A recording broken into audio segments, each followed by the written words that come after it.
Morning everyone. Now we are discussing about the chapter 2 of history of class 8th, the British expansion in India.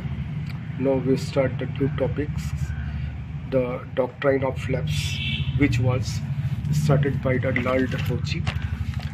In previous we discussed about the subsidiary alliance, which was started by the Lord Wellesley.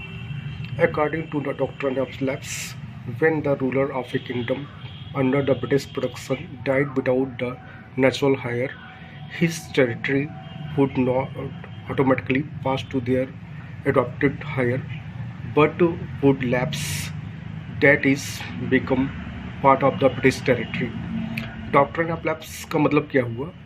अगर कोई राजा की खुद की संतान ना हो तो उसकी राज्य अंग्रेज के कब्जे में हो जाएगा।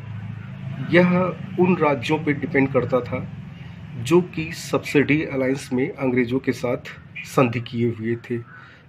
According to this, British enacted the Satara, Nagpur and Jhansi. Now our next topic, Awadh. Awadh also annexed by the Britishers, and they charged on the Nawabs of Awadh misgovernment. And you see that 1856 Britishers occupied Awadh, so the Sipahis of the British Army also revolt against it. So you see that British captured Indian state in the different ways, such like subsidy alliance, doctrine of lapse, the misgovernment policy. You see that till the period of Raja Ranjit Singh, the relationship between the British and Ranjit Singh was very good. Ranjit Singh was the ruler of Punjab, but after his death, his son Raja Dalip Singh became the ruler of Punjab, and in 1849 Britishers annexed the Punjab. Now our next topic is structure of administration. Britishers wanted to proper source of income from India, and they manage India's citizen very well. So they establish a proper administration system for different purposes, just like increase the profit from India through trade. Number second, increase the probability of territory it held in India. Number third, strengthen its hold over India. So they divided their own kingdom into 3 presidencies. उन्होंने अपने राज्यों को 3 टुकड़ों में बांट दिया था. वो प्रोविंस या प्रेसिडेंसी कहलाए: Bombay presidency, Madras presidency and the Kolkata presidency. And every presidency has a governor. हर प्रेसिडेंसी का एक गवर्नर होता था. And the governor of the Kolkata presidency या Calcutta presidency was known as the governor general of India. जो कलकत्ता प्रेसिडेंसी का हेड होता था वो गवर्नर जनरल के रूप में अपॉइंट होता था. Now you see that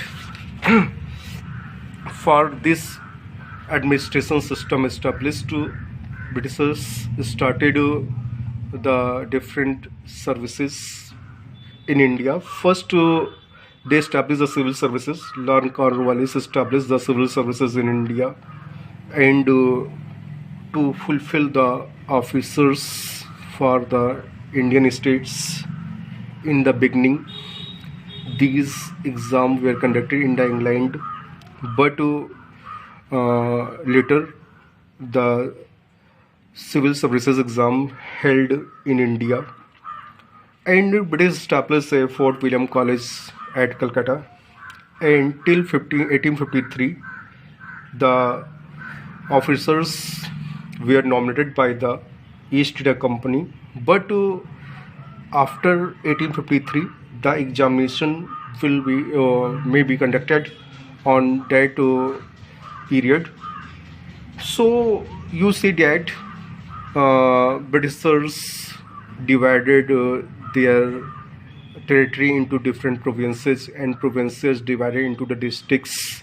So a proper administration system required proper officers. So the competitive examination was held to appoint the administrative officers in their region.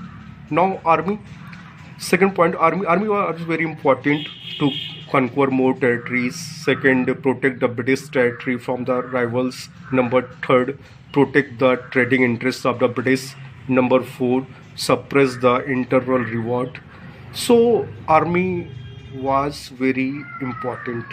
And you say that these army, maximum people belong to the Indian origin. They joined army as a sepai, but the discrimination was held in the army. Indians were not allowed to attain the higher jobs, higher post or higher ranks in the army. So of course they joined, but there were partiality in the army. Next to you say the police.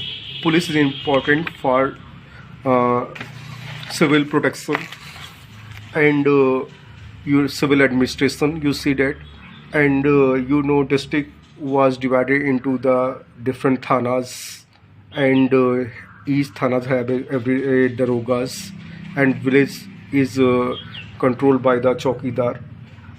You say that the local administration, civil protection and law and order to be maintained through this police, and police played a vital role to the maintaining law and order in a particular area. Now next topic is here, judiciary. British established the judiciary in India. They established the civil court and criminal court in every district, and you see that law commission also appointed by India in 18 years, and Britishers codified the Indian Penal Code, and they based on the principle of rule of law. But one demerit of the judicial system was that now till those days the judicial system of course established, but the cases of Indians and Europeans are heard in the several courts or different courts. Indian judges were not allowed to hear the Europeans cases.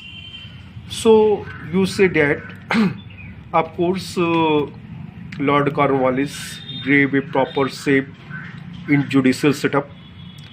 Courts also established in India, and you see that judicial was proper, but the partiality exists in it, so it was the demerit. But of course when we say that the police, the judicial system, the army and the civil servants modify the modernity in India, and they gave a proper shapes in the Indian ruling system.